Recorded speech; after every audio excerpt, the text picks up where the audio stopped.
আজকে এসছি ক্ষীরায়। দেখুন ফুলের বাগান থেকে রাজধানী এক্সপ্রেস কিভাবে যাচ্ছে। ক্ষীরায় ফুলের বাগান, এখানে সব ফুলের মেলা হবে ডিসেম্বর মাস থেকে চালু। এই মাটি কাটা হচ্ছে, বাগানে জল দেওয়া হচ্ছে, চাষি দাদারা সব নিজের নিজের বাগানে কাজ করছে।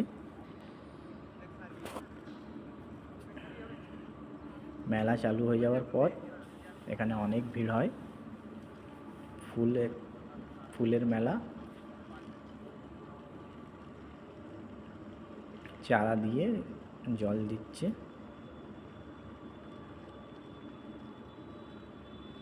এত ভিড় হয়, পা রাখার জায়গা পাওয়া যাবে না। আর এত সুন্দর লাগে জায়গাটা, যখন ফুল ফুটবে পুরো গোটা মাঠে, দেখার মতন।